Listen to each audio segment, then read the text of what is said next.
Hoje nós vamos falar dos prismas. O prisma é um sólido geométrico da família dos poliedros, né? O prisma é um poliedro, né?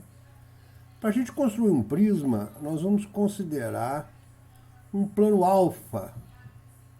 Em um plano alfa qualquer região poligonal, que fora do plano alfa um ponto A. Por A trace um plano beta, paralela a alfa. Entenderam a ideia? Pensem, por exemplo, no chão. Aí imaginem que vocês vão ter um polígono no chão. Então, esse polígono determina uma região poligonal, não é isso, gente? Se eu faço um polígono, eu estou determinando uma região poligonal, não é isso? Bom, escolhe um ponto A fora do plano. Poderia ser, por exemplo, no teto, né? E por A trace um plano beta paralelo ao alfa. Perceberam? Dois planos paralelos, não é isso? Ó? Um plano alfa poderia ser, por exemplo, o plano do chão. E o outro, o plano beta, que poderia ser o plano do teto, né? Em alfa tem uma região poligonal, não é isso? E uma reta que fura os dois planos, tá? Passando pelo ponto A, não é isso? Então imagine agora isso, ó, nós temos uma reta que fura os dois planos, né? E que passa pelo ponto A, que é um ponto fora do plano, não é isso, galera? Bom, o prisma é a reunião dos segmentos paralelos à reta que tem uma extremidade na região poligonal. Os prismas podem ser retos ou oblíquos, é isso. Perceberam a ideia? Ora, vamos lá. Aqui, ó, aqui nós temos um prisma, né? Veja bem, imagine que isso aqui seja o plano alfa e aqui o plano beta, né? Essa é a região poligonal. A união de todos os segmentos que tem uma extremidade aqui e outra extremidade do plano beta vai formar um sólido. Esse sólido que a gente chama de prisma. Tudo bem, galera? O prisma pode ser o reto ou oblíquo, tanto faz. É prisma do mesmo jeito, né? O que a gente observa? Ó? O que a gente pode falar a respeito dos prismas, né? Prisma reto. Aspectos comuns aos dois. As bases são regiões poligonais congruentes, tanto no reto quanto no oblíquo. Perceberam? Ó? As bases são regiões poligonais congruentes. Ó. Essa base e essa são polígonos. Nesse caso aqui, pentágonos, né? Ó. Não é isso? Ó? Tanto num quanto no outro. Tanto no reto quanto no oblíquo. A altura é a distância entre as bases. Então, a distância entre os planos, né? No caso alfa e beta, ou a distância entre as bases, que define a altura do prisma. As arestas laterais são paralelas com as mesmas medidas. Então, todas as arestas são paralelas e todas elas têm as mesmas medidas, tanto no prisma reto quanto no prisma oblíquo. E as faces laterais são paralelogramos, sempre paralelogramos. Claro, né, galera? Ó, se as arestas laterais são paralelas, então essa aresta é paralela a essa. E como essas bases também são paralelas, os dois planos também são, essas aqui também são paralelas. Então esses polígonos aqui, ó, que formam as laterais, ou as faces laterais, né, são paralelogramos, tanto no reto quanto no prisma oblíquo. Ficou claro que aqui é um prisma?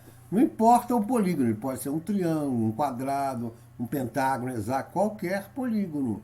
Desde que você mantenha essa ideia, esse conceito, né? De dois planos paralelos, uma reta que fura os dois planos, não é isso? E a união de todos os segmentos que tem uma extremidade no polígono de uma base e outra na outra, isso vai formar esse sólido que a gente chama de prisma. Tranquilo? Vamos lá.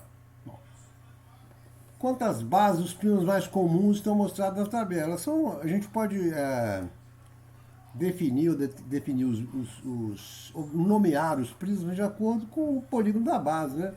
Uma vez que todos eles têm faces laterais paralelogramos, né? Então o que diferencia um do outro é justamente o polígono da base, né? Aqui é um prisma triangular, estão vendo aqui, ó, a base é um triângulo. Aqui é quadrangular, a base é um quadrado, né? Observe que aqui é um pentágono, aqui é um hexágono, De qualquer forma, as faces laterais serão sempre paralelogramos, ou seja, quadriláteros de 4 lados, né? Quadriláteros que tem 4 lados, evidentemente, e que tem os lados opostos paralelos, não é isso? Vamos lá. O que é a planificação de um prisma? Imagine que eu vá construir um prisma de papelão, né? Qual que é a área que eu vou gastar de papelão para fazer um prisma, né? É só planificar o prisma, né? A planificação de um prisma vai ser dessa forma, que nós temos um prisma hexagonal planificado, não é isso, galera? Olha aqui. Né? As duas bases congruentes, que são hexágonos, e 6 faces laterais, que são paralelogramos. Né? Esses paralelos vão ser congruentes se esse polígono da base for regular, ou seja, se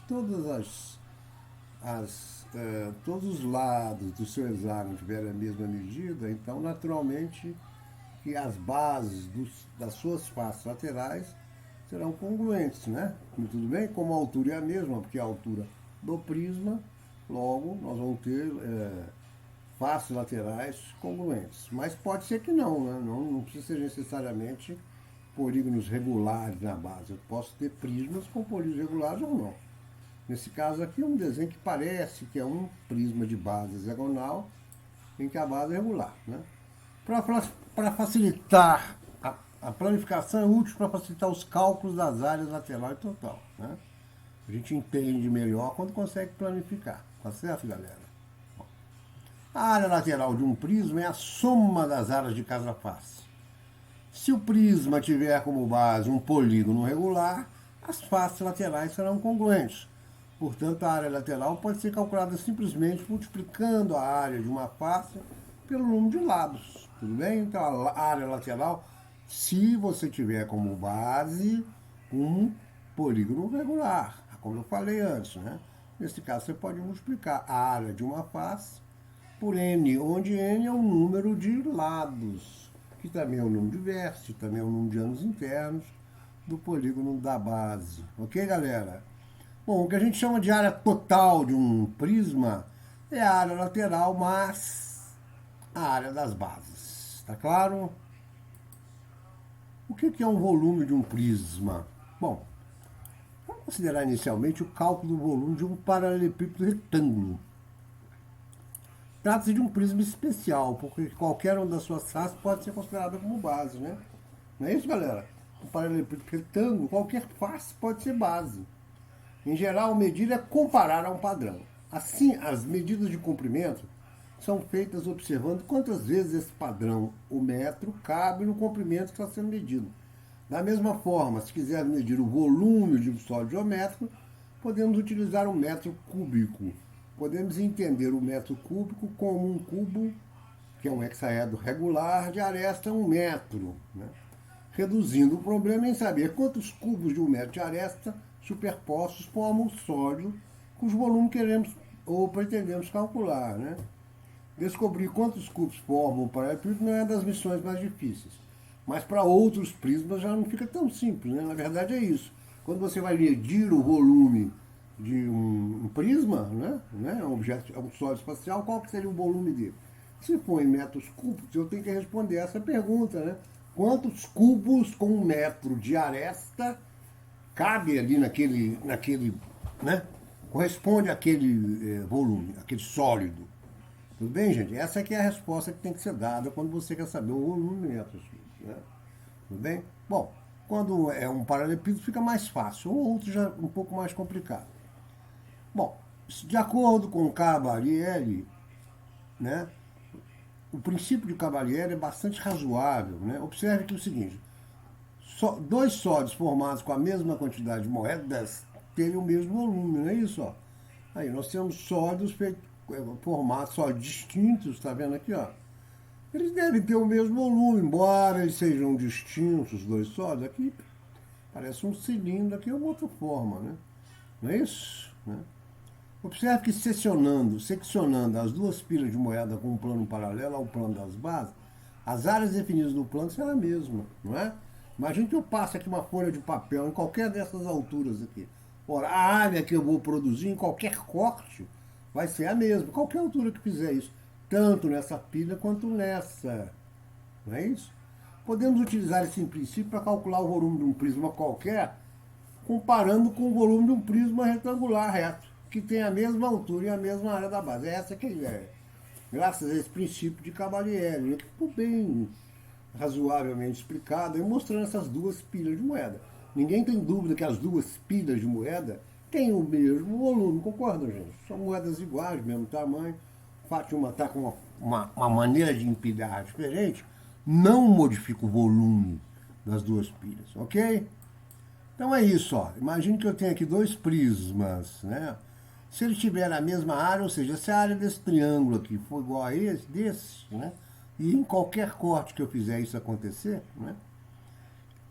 Então eu vou ter os dois volumes iguais, tá bom, gente? Bom, isso na prática quer dizer o seguinte, que a área do prisma é igual a área da base do prisma multiplicado pela altura, ok?